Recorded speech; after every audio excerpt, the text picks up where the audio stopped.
दीक्षमा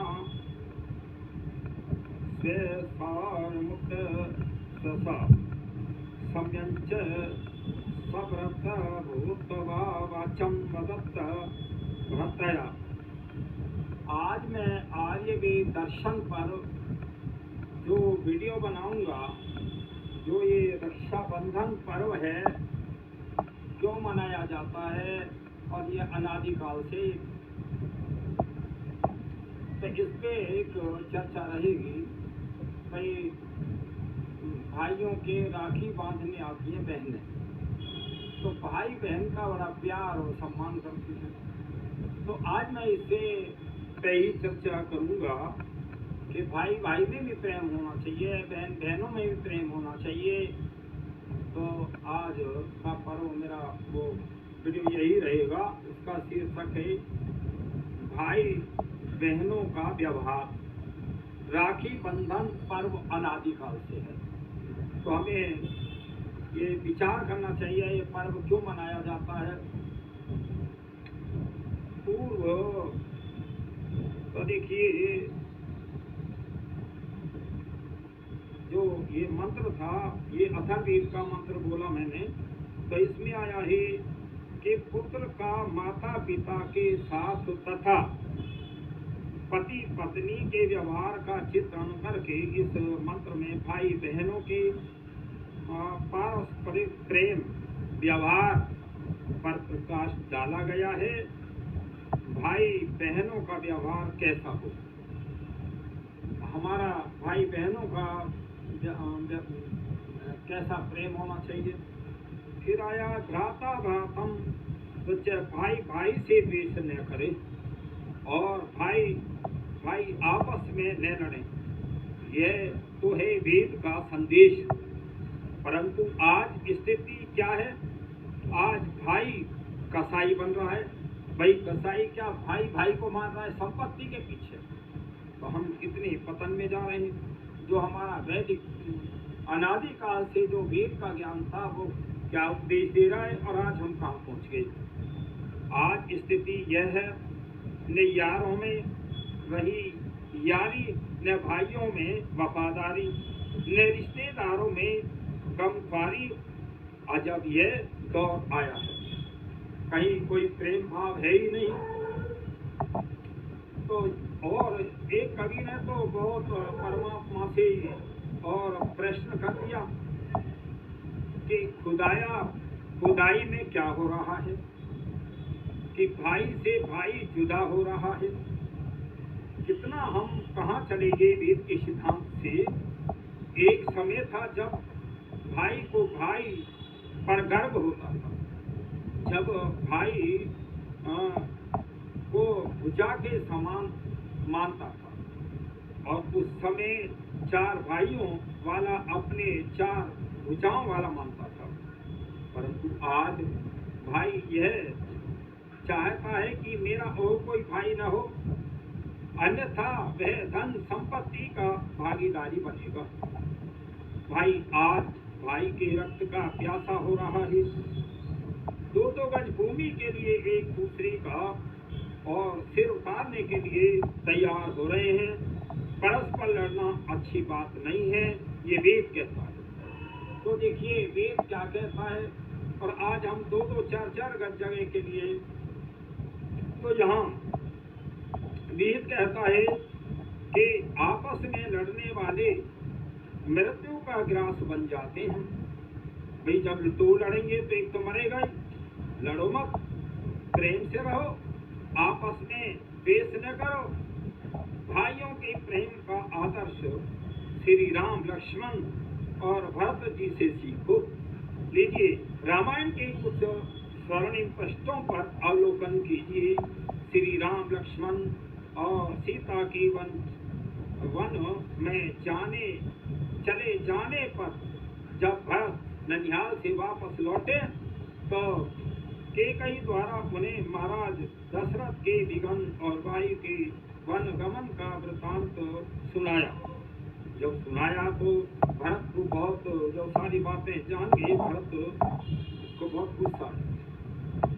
अरे क्रूरी अपनी माँ से कह रहे, क्योंकि केकई द्वारा महाराज दशरथ के निधन और श्री राम लक्ष्मण और सीता के वन में चले जाने पर जब भरत ननिहाल वापस लौटे तो केकई द्वारा उन्हें महाराज दशरथ के निधन और भाई के वन गमन का वृत्तांत सुनाया।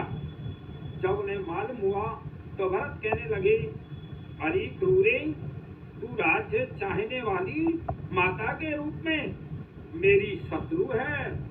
तू पति घातनी और कुल घातनी है, तू राक्षसी है।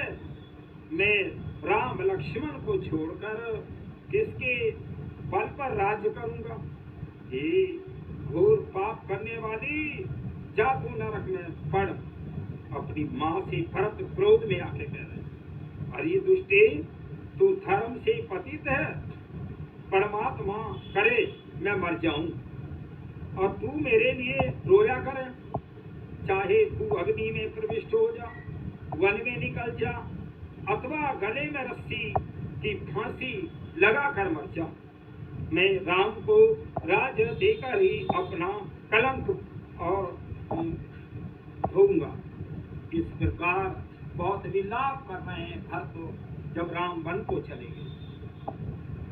तो देखिए, ये शब्द अपनी माता के लिए और भरत ने उस अवसर पर कहे है जब उसकी माता ने भाई का राज उसे दिलाया था। और धन्य भार भूमि तेरी, भारत भूमि तेरी संतान का आदर्श एवं आचरण, तेरे पुत्रों को भी निर्लोभता, तेरे सपूतों के हृदय में विशालता। भरत जी माता को ताड़ना देकर ही शांत नहीं हुए। वे श्री राम को वापस लाने के लिए वन में गए, रथ हाथी घोड़े साथ, परंतु यह विचार करके कि वन में और विचरने वाले भाई पैदल चल रहे होंगे तो वे पैदल चले। देखिए, वो पैदल राम के पास पहुंचे और श्रृंगवीरपुर में जब भरत ने वह स्थान देखा जहाँ श्री राम ने रात्रि व्यतीत की थी, तब अति व्याकुल हुई और उन्होंने प्रतिज्ञाएं की।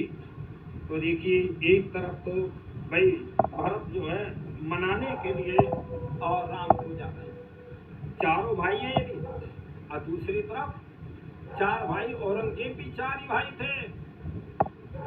जो राजगद्दी की खातिर औरंगजेब ने 3 भाइयों को मरवा दिया और अपने पिता को जेल में डलवा दिया। जेल में भी पानी नाप के मिलता था और भाई कई बार तो बड़ी धमकी उसे जेल में मिलती थी। एक दिन गर्मी में दोबारा से पानी मांग लिया तो बारी ने उसे पानी नहीं दिया। तो इसलिए एक ऐसा दुष्ट भी भाई बादशाह हुआ है। और एक जो श्री राम जैसे, भरत जैसे, लक्ष्मण, शत्रुघ्न, चारों भाई जो कितने महात्मा वो थे, जो राज के लिए वो कभी नहीं झगड़ा कर रहे। तो ये है वैदिक संस्कृति, ये है आज की जो है कलयुग की संस्कृति, मतलब राक्षसों की संस्कृति। तो एक वैदिक संस्कृति और आज की संस्कृति में कितना अंतर आ गया। हम कितना जो है संसार के पीछे दौड़ लगा रहे हैं। आज मैं भी भूमि पर अथवा चटाई पर शयन करूंगा, नीचे फल और मूल ही खाऊंगा और जटा चीर की धारण करूंगा। ये ही आदर्श भ्रातृत्व है। जब भरत ने देखा कि राम पृथ्वी पे सोते हैं, पत्ते वत्ते बिछाते हैं, कंदमूल फल खाते हैं, तो मैं भी आज से पृथ्वी पे ही सोऊंगा और कंदमूल खाकर के ही अपना निर्वाह करूंगा। तो चित्रकूट में श्री राम के पास पहुंचकर भरत और उनके चरणों में गिरकर उनसे और घर लौटने की प्रार्थना करते हैं। जब श्री राम किसी भी प्रकार से नहीं माने तब भरत जी और भूख हड़ताल करके अपने प्राण त्यागने के लिए उद्यत हो गए। तो भूख हड़ताल में बैठ गए, जब तक तुम नहीं चलोगे तो मैं भी यहीं मर जाऊंगा। ये था भाई का प्रेम, यह भाई भाई के प्रति प्रेम। भरत तुझे धन्य है, तुझे सत सत प्रणाम। ओ जायदाद पर मरने वालों और भाइयों से और शत्रुता करने वालों, पढ़ो इस भात प्रेम की अद्भुत गाथा को और फिर अपने मानसिक भावों से और इसकी तुलना करो। वनवास के 14 वर्ष पूरी हो जाने और श्री राम अयोध्या नहीं पहुंचे तो भरत व्याकुल हो उठे और वे कहने लगे, मैं कैसा भागा हूँ, श्री राम के दर्शनों को तरस रहा हूँ। क्या श्री राम मुझे कुटिल समझकर नहीं आते हैं? और हाँ, मेरे प्राण क्यों नहीं निकल जाते? इस प्रकार जब 14 वर्ष होने को हुए तो तब जब श्री राम की प्रतीक्षा में कह रही भरत निकल जाते, मेरे प्राण क्यों नहीं निकल रहे? तो प्रभु करे कि श्री राम शीघ्र आए और मैं उनके दर्शनों से अपने आते को तीर्थार्थ करूंगा तथा उनके राज्य को जो मेरे पास अमानत के रूप में है उनके अर्पण करूंगा। ऐसी भावनाएं भरत की थी। और आज तो भाई थोड़ा सा भी कहीं किसी पे पद पे आ जाए तो पद ही नहीं छोड़ रहा और काम नहीं कर रहा। तो इसलिए कहा, बात प्रेम की कैसी सुंदर छटा है, कैसा उज्जवल आदर्श और अनुकरणीय और आचरण। वो एक एक ईंट के लिए लड़कर हाईकोर्ट तथा जाने वाले भाइयों आंखों से और देश की पट्टी उतार कर और लोभ हुए का चश्मा हटाकर भारत प्रेम का और सुरमा लगाओ। भाई भाई का प्रेम कैसा होता है, ये सब पट्टी हटा करके आंखें चश्मे हटा करके ये देखो। यह तो हुआ राम के प्रति भरत का स्नेह, और भरत के प्रति राम के स्नेह की भी एक झांकी देखिए।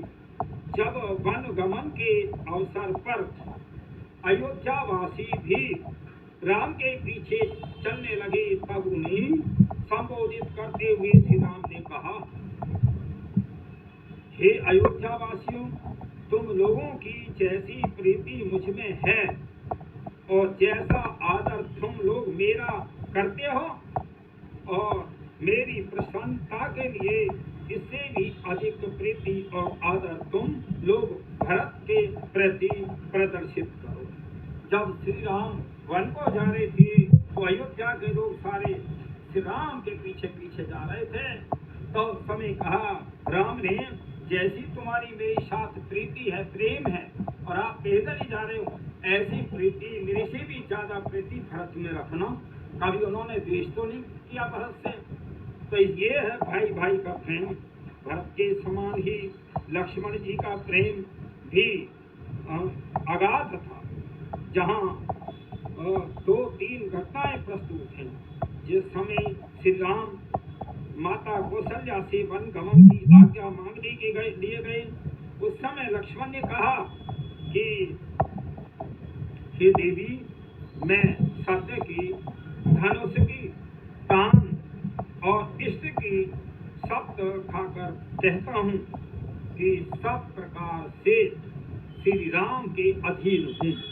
तो देखिए माता के सामने जो वो तीनों प्राणी वन को जा रहे हैं, तो तब लक्ष्मण ने कहा, मैं माता कौशल्या से कि मैं राम का ही सेवक हूँ, राम में मेरी प्रीति है, राम की सेवा करूँगा। तो फिर मैं राम के अधीन हूँ, मेरी उनसे सच्ची प्रीति है।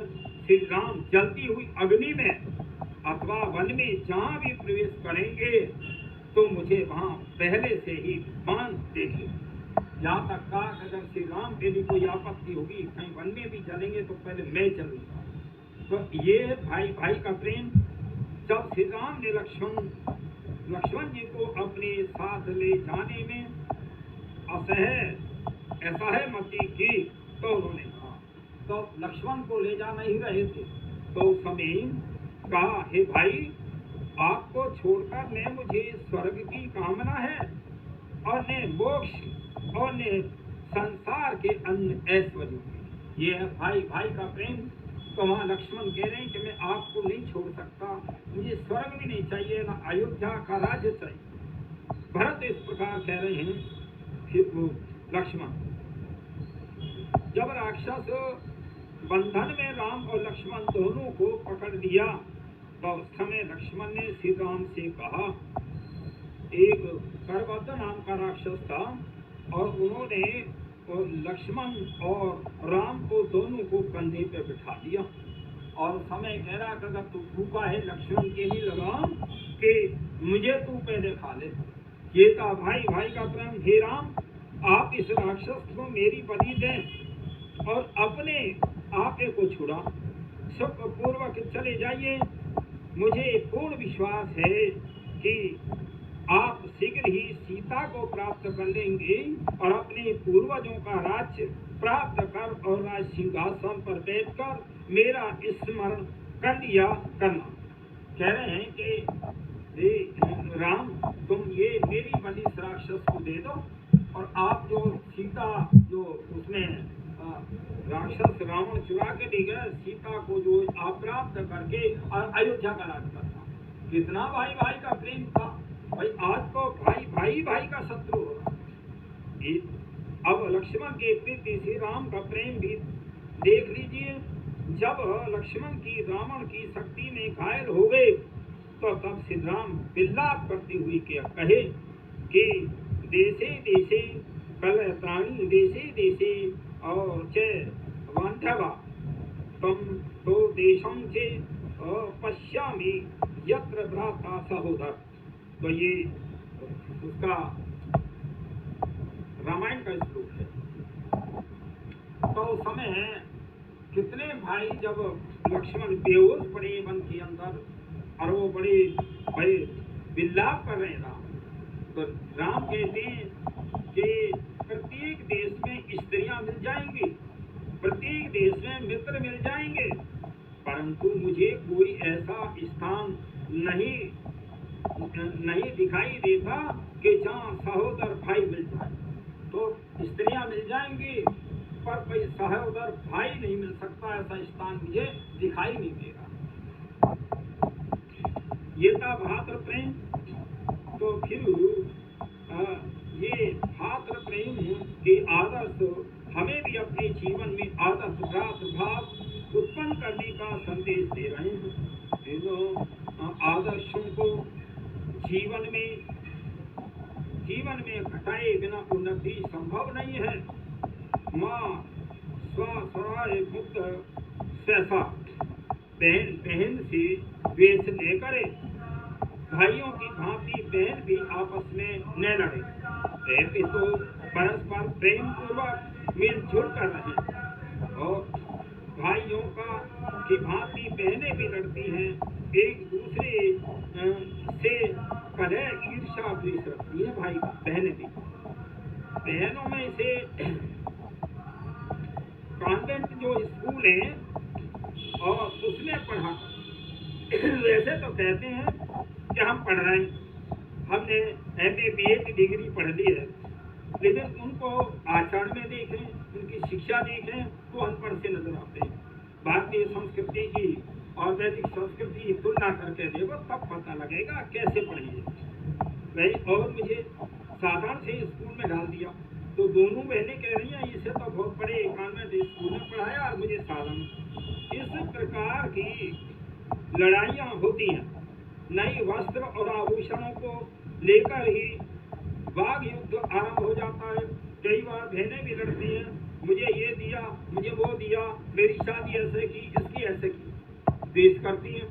और कभी कभी इसके विवाह में इतना खर्च किया, इसे इतना दहेज दिया, ऐसी बातों पर ही कहा सुनी हो जाती है। इन छोटी छोटी बातों को भुलाकर बहनों को भी सदा प्रेम का व्यवहार करना चाहिए। तो ये बहन बहन भी आपस में न लड़े। तो माँ भ्राता से सारम दुक्षण मत से एक ध्वनि यह भी निकलती है कि भाई और बहनें भी आपस में न लड़े। जहाँ भाई भाई और परस्पर न लड़े, बहन बहन भी ईर्ष्या द्वेष न करें, वहाँ भाई बहन भी एक दूसरे से लड़ाई झगड़ा न करें। भारतीय इतिहास में भाई बहन की और झगड़े की घटनाएं बहुत कम मिलती हैं। और तो देखिए ये जो हमारी वैदिक प्रणाली है ये जोड़ती है। ऐसी भाई बहनों की यहाँ बहुत कम है। और ये झगड़े जो बड़े हैं, जो हमने प्राचीन शिक्षा को अपनाया है, जिनको हम धर्म कहते हैं, वो धर्म नहीं है, संगठन है केवल। मुस्लिम जो है भाई, मुस्लिम तो ये संगठन है, धर्म तो है ही ना इसमें। और मुसलमानों में तो मैं सोचता हूँ कि इनके बहन भी ना है, बहन भी नहीं होती। बहन होती तो राखी बांधती, तो इनकी तो बहन भी ना, बहन को भी यही जो पत्नी बना लेते हैं। बड़े कमाल की बात है। जो मैं अभी थोड़ी देर पहले कह रहा था कि औरंगजेब ने 3 भाइयों को कत्ल करा करके और बादशाह बन के गद्दी पर बैठ गया। एक व्यक्ति ने फोटो डाला, मैं उसमें देख रहा था, 3 उसकी वो पत्नियां खड़ी हैं औरंगजेब की, और चौथी पत्नी एक साइड में वो खड़ी है। और कह रहा है कि ये 3 जो है, 3 मेरी बीवी है, चौथी मेरी बेटी बीवी बनेगी। बताइए कहाँ कितना आदर्श, कितना घटिया है, कहाँ इनकी बहन है। इसलिए विचार करो, जब बहनों को ही पत्नियां बना लोगे तो बहन रहेंगी कहाँ। इसलिए ऐसा आदर्श हमारा आर्य परिवार का आदर्श है, जो बहन को जो है वो भाई को भी राखी बांधने आती हैं और बहुत प्रेम करती हैं। पहले जो सवारी के साधन नहीं थे, ये फोन नहीं होते थे, तो राज्य खुशी खबर कम होती थी। इसलिए इस बहाने बहनें आ जाती थी, भाई बहन का सत्कार करता था। देखिए, जब विवाह संस्कार होता है ना, तो विवाह संस्कार में हमारे जो संस्कार, विवाह संस्कार होता है ना, तो उसपे जो खील भून करके, खीलें जो हैं भाई अपनी अंजलि में भर करके और बहन की अंजलि में देता है। बहन के जैसे अंजलि बनाते ना, तो उसमें छोड़ता है खील। तो वो ये कह रहा है, बहन जब जब भी तू आया करेगी घर पे, तो मैं तेरी अंजलि भर के भेजा करूँगा। तो ये भाई का कर्तव्य है। तो और देखिए, और मैं बताऊं, जब हमारे यहाँ विवाह संस्कार होता है ना, तो लड़की का कन्यादान नहीं होता, विवाह पाणी ग्रहण संस्कार हो रहा है। और भाई अगर कन्या का दान हो जाता तो आज बेचारी कितनी मारी जाती है, कितने अत्याचार झेल रही हैं। और जब दान हो जाती तो उस घर में उसका अधिकार न होता, तो फिर वह पूछता कौन। तो इसलिए इस संसार के लोगों, लड़की का पाणी ग्रहण संस्कार होता है।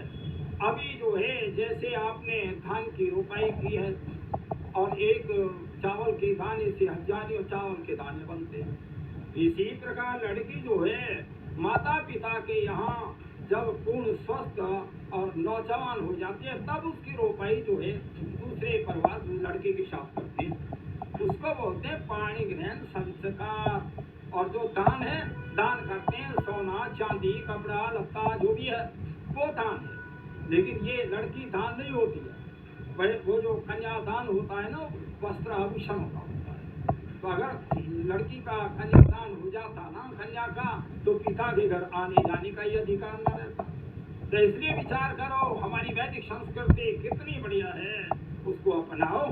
और जब जब भी आप लड़की का वो फेरे इत्यादि किया करो, शादी किया करो, तो वैदिक विद्वानों को बुलाया करो।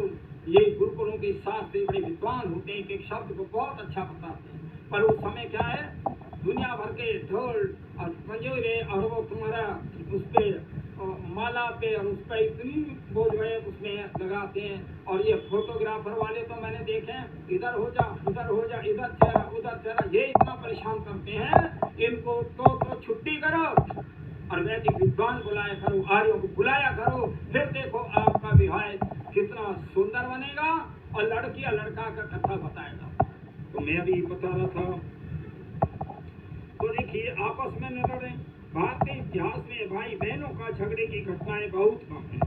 रक्षाबंधन के पर्व पर बहन भाई के हाथ में राखी बांधती है। उधर विवाह के अवसर पर भाई अपनी बहन के हाथों में लाजा खील देते हुए उसे और आश्वासन देता है, बहन जब जब तू घर आएगी और यहाँ से विदा होकर पति गृह को जाने लगेगी, तब तब मैं अपनी शुभ कमाई से तेरे हाथों को भरता रहूंगा। अर्थात भाई कोई भी मुसीबत परेशानी पड़े तो बहन भाइयों में एक दूसरे को परेशानी मदद भी करनी चाहिए, ये भाई का कर्तव्य भी है। बहन और भाई कि प्रेम के संबंध में एक उदाहरण बहुत है।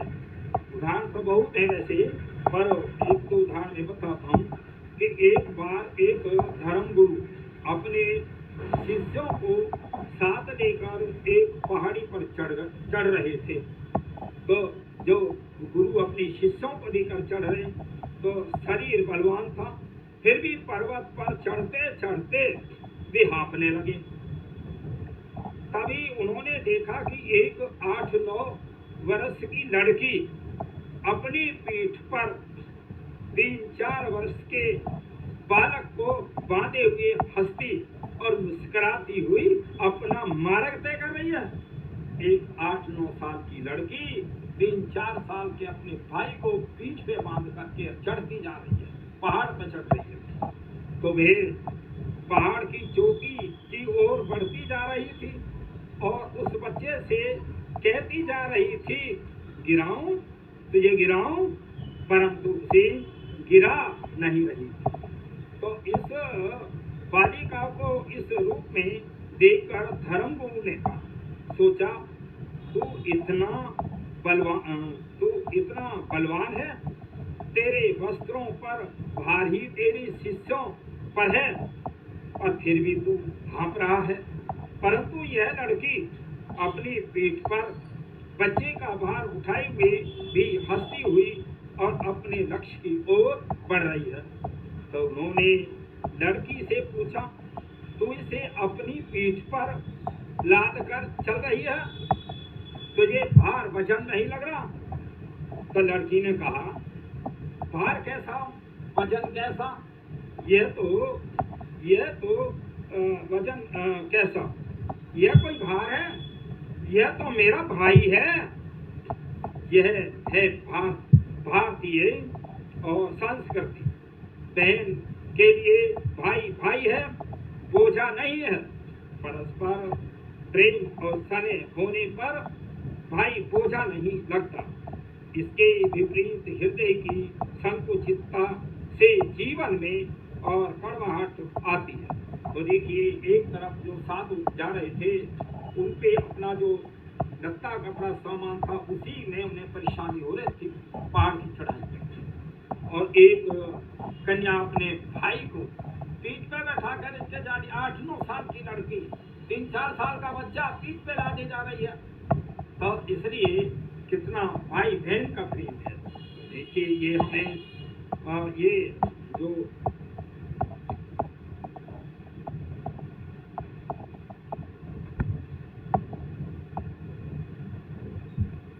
ये हमारी भारतीय संस्कृति है। और आज जो हम विदेशी संस्कृति सीखे हैं, ये जो हमारी भारतीय संस्कृति समाप्त होती जा रही है, ये हमने विदेशियों के इतिहासों को जान रहे हैं, उनकी जो है परंपराएं उनको अपना रहे हैं, इसलिए तो है सारा गड़बड़। फिर आता है बहन भाई के प्रेम की एक और गाथा पढ़िए। कानपुर में 2 भाई रहते थे, राम और श्याम, और एक बहन थी, नाम था लता। बहन का नाम लता और भाई राम और श्याम। तो माता पिता मर चुके थे। राम जमींदारी का कार्य करते थे और उन्होंने ही श्याम को पढ़ा लिखा कर MA BA LLB की करा दी और वे वकालत करने लगे। तो देखिए, बड़े भाई ने छोटे भाई को पढ़ा करके वकील बनाया और वो जमींदार का काम करते। जब लता जब उनकी बहन विवाह के योग्य हुई, तब दोनों भाई और उसके लिए वर की खोज करने लगे। राम थे पुराणपंथी और श्याम थे सुधारक प्रवृत्ति के। वर कैसा हो, इसी बात पर दोनों भाइयों में और अनबन हो गई, लड़ाई हो गई। तो श्याम अलग हो गए। लता का विवाह संपन्न हुआ और परंतु श्याम ने तो विवाह में सम्मिलित हुआ और न कोई सहायता दी। तो दोनों भाइयों में जब विवाद हो गया तो श्याम नाराज हो गया, न विवाह में आया बहन के, न धन संपत्ति कुछ खर्च कर। दोनों भाइयों में बोलचाल भी बंद हो गई और सावन का महीना था। लता अपनी ससुराल से वापस लौट आई थी। तो एक दिन सायंकाल लता एक वृक्ष पर झूला झूल रही थी।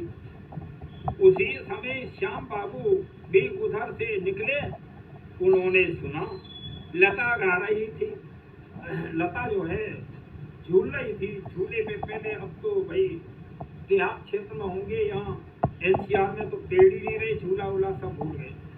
तो कह रहे थे चंदन की पाटली, लता कह रही है झूलती झूलती, और चंदन की पाटली, रेशम की डोरी और कदम की शाखा पातली, और श्री श्री श्याम है मेरे भैया और जिनकी बहन में लाड़े। तो इस प्रकार से वो गाना गा रही थी। तो श्याम बाबू ने सोचा कि जिस बहन को मैं भूल गया, तो वो गाते हुए, और उसने श्याम बाबू ने वो गाना सुन लिया बहन का कि मैं जिस बहन को मैं भूल गया था, जिस बहन से मुझे घृणा थी, वे मुझे प्रेम से स्मरण कर रही है, याद कर रही है, और उनकी सारी शत्रुता हवा हो गई। सब भूल गए वो वे भाई बहन के लिए और तड़पने लगे। हर समय चिंतित रहने लगे।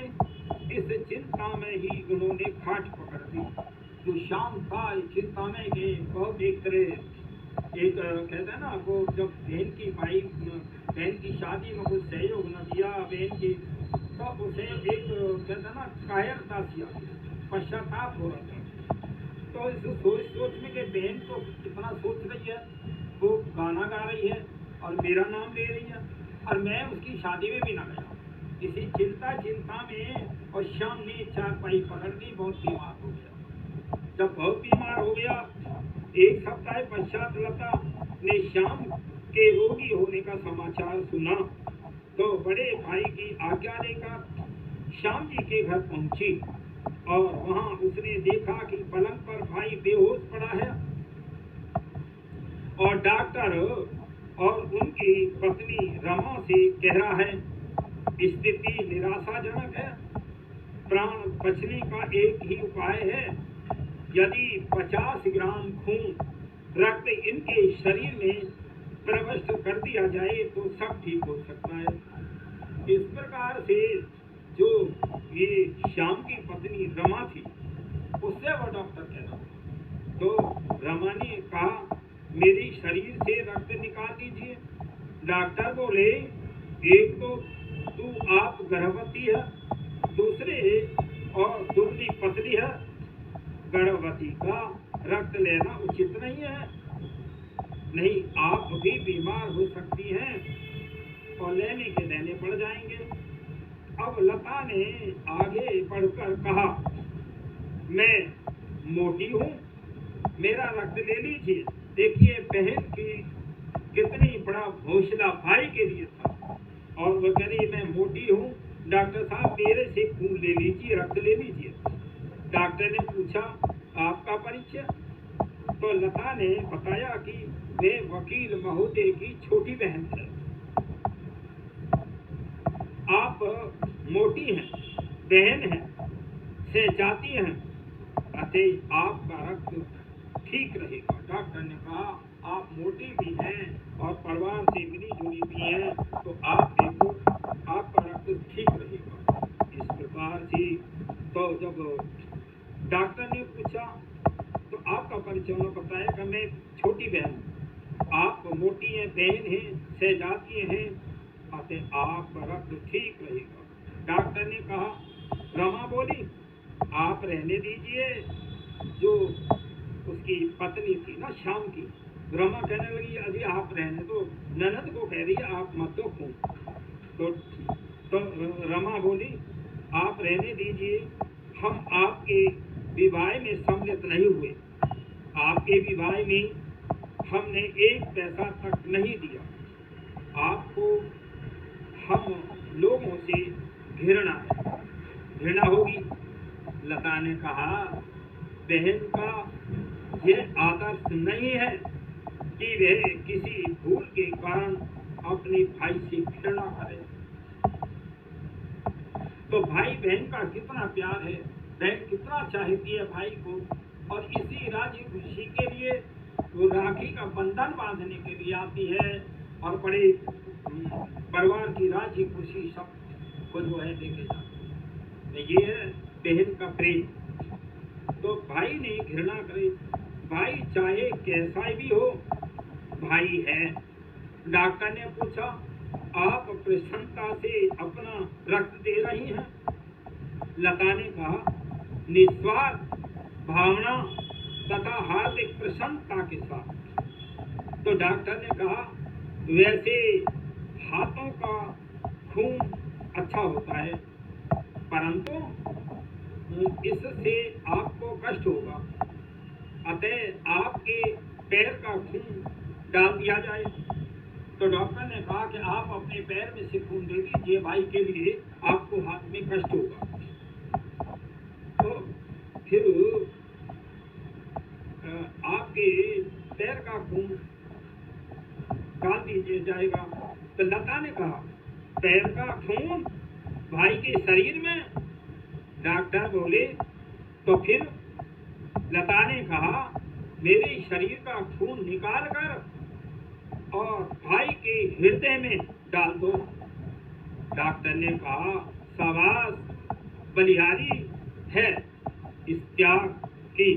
डॉक्टर ने दोनों बाहों से 50-50 ग्राम रक्त निकाल कर वकील महोदय के शरीर में प्रविष्ट करा दिया। तो देखिए, जहाँ डॉक्टर कह रहा है कि आप पैरों में से खून दे दे, तो वहाँ वो लता जो बहन है वो कह रही है कि मेरे हृदय का खून दे दो भाई में।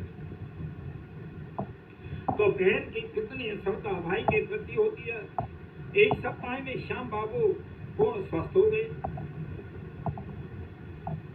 वे राम के घर आए और उनके चरणों में गिर गए, गिर कर के अपने अपराध की क्षमा मांगी और उसी घर में रहने की आज्ञा थी। तो राम ने उन्हें उठाकर अपने हृदय से लगा दिया और कहा, घर तुम्हारा है, आज ही आ जाओ। तो भाई से क्षमा याचना कर उन्होंने बहन से कहा, लता, मेरा साहस नहीं होता कि तुमसे दृष्टि मिलाऊं। तो भाई में इतनी शक्ति नहीं रही जो बहन से नजर मिला के बात। तो वो इतना उसमें वो था, बहन के एहसान में दब रहा था। मेरा साहस नहीं होता कि दृष्टि मिलाऊं, मैं भाई के आदर्श को भूल गया, पर तुम बहन के आदर्श को नहीं भूली। लता ने कहा, भारतीय संस्कृति के अनुसार बहन का जो आदर्श है, मैंने तो उसी का पालन किया है। इसमें मेरी कोई प्रशंसनीय बात है? प्रशंसनीय बात नहीं है, मेरी नहीं है, तो भारतीय संस्कृति की है। ये की भारतीय संस्कृति, वेदों की संस्कृति, और जो वेद का ज्ञान परमात्मा ने दिया है वो संस्कृति है। तो आज हम उसको भूल गए। दूसरे दिन श्याम बाबू उसी घर में आ गए और 3 मास पश्चात लता का दोबारा आगमन हुआ। तो भाइयों ने जी खोलकर खर्च किया, बहन को वस्त्र और आभूषण दिए। बहनों से बातचीत करके उनके मैल को भी धो दिया, जो उनके मन में गिलानी थी वो भी धो दिया। प्रत्येक भाई बहन को इस घटना से प्रेरणा लेनी चाहिए और इस आदर्श को अपने जीवन में लाना चाहिए। तो इसलिए ये थी भारतीय संस्कृति।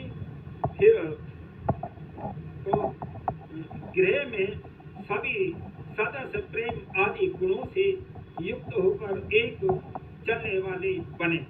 वेद कहता है, संगच्छध्वं समबद्धध्वं संभवमानस्य जानतं देवाभावं यथा पूर्व से जाना ना उपास्य। वेद कहता है, तुम सब मिलकर चलो, मिलकर बोलो, तुम सबके मन एक हों, एक जैसे हों, जैसे विद्वान लोग अपने कर्तव्यों कर्मों को करते आए हैं। तुम भी वैसा ही आचरण करो। ये हमारी वेद की शिक्षा है, कहती है आज हमने वेद का पढ़ाना छोड़ दिया, इसलिए सारी गड़बड़ है। तुम्हारा जल पीने का स्थान एक हो, तुम्हारा भोजन एक जैसा हो, मैं तुम्हें एक ही जुए में और जोतता हूँ। इस प्रकार से अरे नाभि रथ की नाभि में लगे होते आरे होते हैं, इसी प्रकार तुम सब मिलकर परमात्मा की उपासना भी एक साथ ही करो।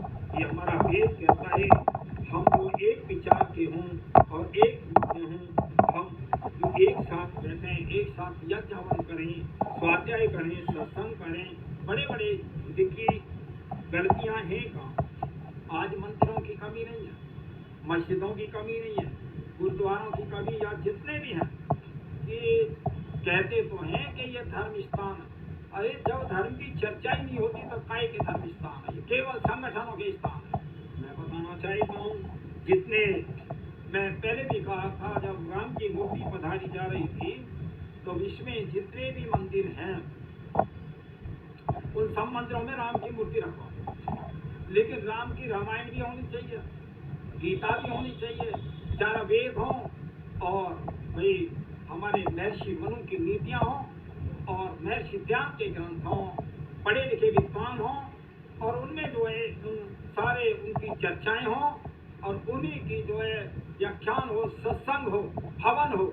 मैं कहूँ ये मस्जिदों में ही होना चाहिए और गुरुद्वारों में होना चाहिए और तुम्हारे इसमें जो जितने भी गिरजाघर या तरह तरह के जो मतमतांत्र वाले सब में एक तरह रोज यज्ञ होना चाहिए और उनमें वेदों को रखा जाए, महर्षि ध्यान के ग्रंथों को रखा जाए और उसमें राम की मूर्ति के सामने जो उसमें रामायण को पढ़ा जाए।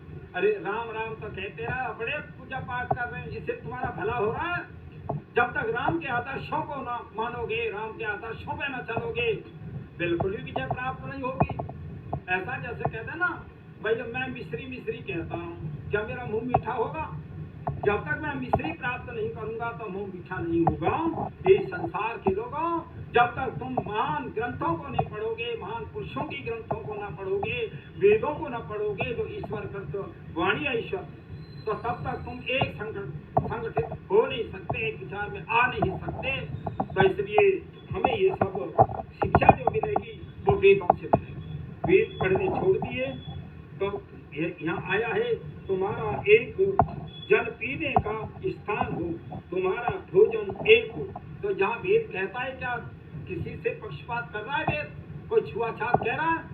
एक स्थान पानी पीने का हो, एक भोजन करने का स्थान हो, एक सत्संग का स्थान हो या हवन करने का स्थान हो, स्वभाव की डाले तो फिर कहाँ फर्क भेदभाव रहेगा?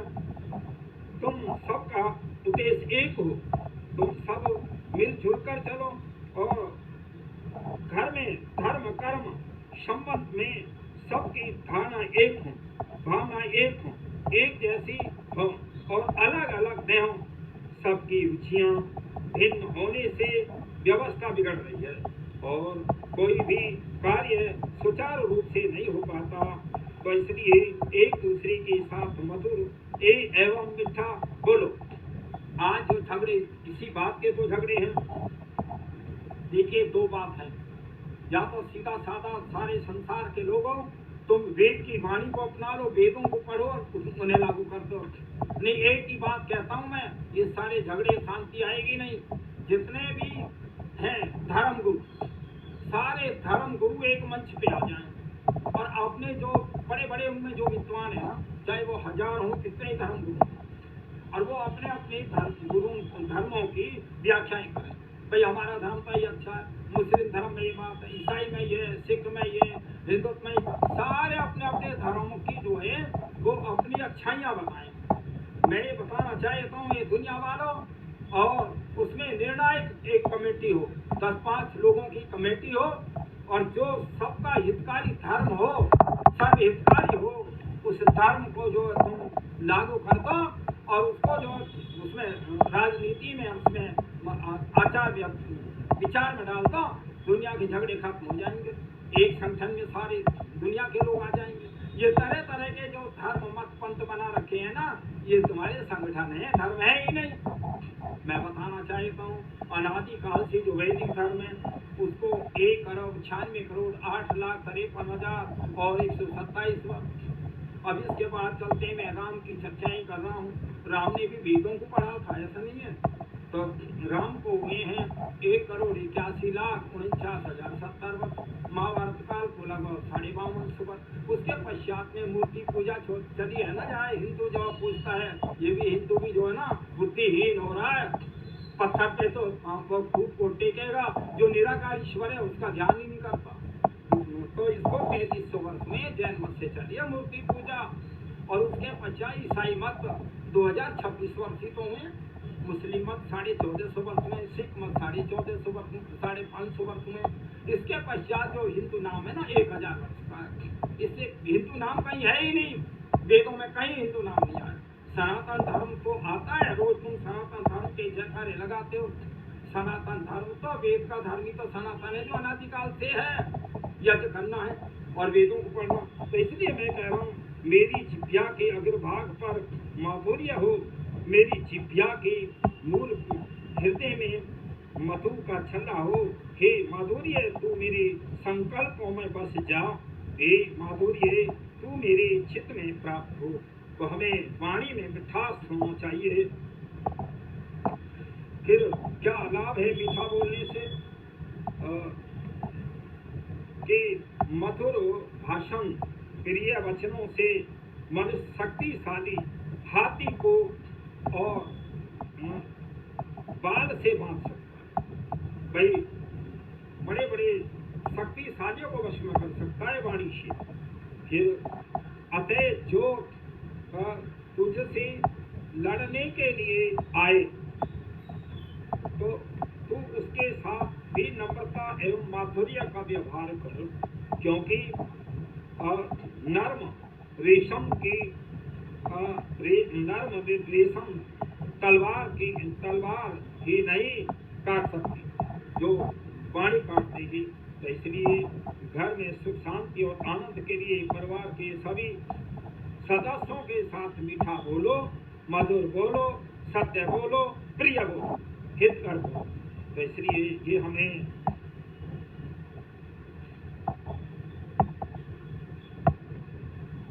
जो चाहे बनना प्रिय प्यारी, तो कर यह श्रृंगार, हे तरुणाई की यह शोभा और जीवन का सार। तो ये सारी जो वाणी है ये जीवन का सार है। हमें रक्षाबंधन के दिन यज्ञ करना चाहिए और यज्ञ हवन में सारे परिवार के लोग बैठे, आहुतियाँ लगाएं और हमें जो हमारे जनेऊ होते हैं ना, वो उनको हम नए बदल दें और जिनके पास ना है तो नए ले भी दें। तो हमें वेदों की चर्चाएं अवश्य करनी चाहिए। प्रत्येक पर्व पर हम हवन अवश्य करें, वेदों को पढ़ें और अच्छे अच्छे ऋषि मुनियों के प्रवचनों को सुने। इसीलिए ये पर्व हमें ये प्रेरणा देता है और ये भाई बहन का प्यार है और सम्मान का पर्व है। तो पहले जो है भाई को राखी इसीलिए बांधते हैं अपने। पहले जब यहाँ यातायात का साधन नहीं था तो वही बहनें कभी अपना साल 6 महीने में कहीं जाया करती थी अपने पिता के घर, भाई के घर, तो अवसर ही था। और आज तो भाई सुबह शाम कितना ही बात कर लो, आज अच्छी सुविधाएं विज्ञान का वो है, ये फोनों से हम बात कर लो, सवारियाँ इतनी चल रही हैं। तो इसलिए ये भाई बहन का प्यार है और ये हमें बनाए रखना चाहिए। भाई का कर्तव्य बहन का सम्मान करे। भाई पे कोई बहन पे परेशानी है तो उसकी बहन की मदद करे। यही हमें जो राखी का पर्व है यही हमें शिक्षा दे। राखी का बंधन हमें इसी का ये हमें बंधन का मतलब हमें अच्छी बातों आदर्श बातों में भाई बहन के प्यार में बांध रहा है। तो हमें ये प्रत्येक भारतवासी और मैं तो हम इस पर्व को सभी मना सकते हैं। ईसाई मना सकता है, मुसलमान मना सकता है और सिख और आदि सिख तो मनाते नहीं हैं। तो मैं ही कहता हूँ सभी को ना, क्योंकि बहन भाई सभी परिवार और घरों में होती है, तो ये बहन की सम्मान का है और बहन भाई का सम्मान करने के लिए राखी बांधने आती है। तो इसलिए मैं बताना चाहता हूँ ये बहुत घटिया व्यवस्था है कि जहाँ बहन भाई के रिश्ते दूषित हो गए। तो इसलिए भाई ये ज़्यादा रिश्ते तो मुस्लिम में दूषित हैं। भाई बहन को ही पत्नी बना देते हैं। अरे बहन को बहन की जगह रहने दो, कम से कम तुम्हारी राजी खुशी की खबर तो लेने आया करेगी। और तुमने जो ये रिश्ता ही खत्म कर दिया, तो वहाँ का जब बहन ना होगी तो कोई गाय का मामा भी ना होगा, और जब बहन ना होगी तो कोई गाय का जीजा भी ना होगा, ना साला होगा। कहाँ से सारे रिश्ते खत्म होते जा रहे हैं। जो हमारे प्राचीन काल से बहन भाई का जो प्यार है उसको वही रहने दो, ऐसा कुछ नहीं है भाई कि भाई हम बहन को ही पत्नी बनाएं। पत्नियों की कमी नहीं है भाई, अच्छे तुम्हारे कारोबार है, संस्कार है, अच्छे व्यवहार है, तो आपको बिल्कुल लड़कियां मिलेंगी। और भाई एक बात तो हमारी वैदिक संस्कृति, क्या विश्व की संस्कृति, विश्वों के लिए हितकारी, केवल हमारी संस्कृति ये कहती है कि एक पति और एक पत्नी, दूसरी पत्नी का कहीं कोई उल्लेख नहीं आता, और कहीं हुए भी हैं तो भाई वहाँ आत्महत्या ही करके मरे लोग। इसलिए शांति नहीं होती है। एक ही पत्नी और एक पति का ही हमारा धर्म है, वैदिक धर्म, हम उसी पे चलें। और ये भाई जो अपनी बहन बहनों से जो शादी करते हैं बिल्कुल कुप्रथा है, अधर्म और पाप है। तो इसलिए जो हमारी प्राचीन धारा से जो वैदिक संस्कृति है, जो हमारे ऋषि मुनियों ने वेद के अंतर ज्ञान दिया है, जो परमात्मा ने वेद की वाणी वेद का ज्ञान दिया है, हम उसी पे चलना, तभी संसार के अंदर शांति आएगी। भाई हमें बहन भाइयों का रिश्ता पवित्र है, बहुत पवित्र रिश्ता है, पवित्र ही बनाए रहना चाहिए। इसमें किसी प्रकार से जगन व्याधा न डालें। और भाई आज तो मैं कहता हूँ कोई भी इस प्रकार से बहन भाई आपस में कोई संबंध इस प्रकार नहीं बनाएंगे कि बहन को पत्नी बनाए। आज प्रतिज्ञाएं करें भाई, बहन का पर्व कितना पवित्र है। अच्छा एक बात सुनो, क्या मुस्लिमों में कहीं राखी बांधने आती है बहन? जहाँ बहन है ही तो राखी कौन बांधे? विचार करो, तुम कितने गलत रास्ते पे जा रहे हो, तुम कितने अधर्म के रास्ते पे जा रहे हो, कितने पाप के रास्ते पे जा रहे हो। इसको प्रथा को बदलो, और जो हमारी प्राचीन में जो वैदिक प्रणाली है उसी को अपनाओ। तो हमें बहन भाई का जो पवित्र रिश्ता है उसको रखना चाहिए, उसको खराब नहीं करना चाहिए। भाई वो तो हमारे परिवार की तो है भाई, जब हम दो भाई दो बहन तो चार परिवार की तो है, वो अपना कभी आती है राजी खुशी खबर लेने के लिए। इसलिए ये बहुत पवित्र रिश्ता है बहन भाई का, उसका हमें सम्मान करना चाहिए, उस पवित्र रिश्ते को बनाए रखें। ऐसी आज हम प्रतिज्ञाएं करते हैं। आज रक्षाबंधन पर हम ये प्रतिज्ञाएं करते हैं, हम बहनों का सम्मान करेंगे, सुख में दुख में जब भी बहन आएगी, जैसी हमारी परिस्थिति बस हम उसकी सेवा करेंगे, सम्मान करेंगे, उसके दुखों को दूर करेंगे।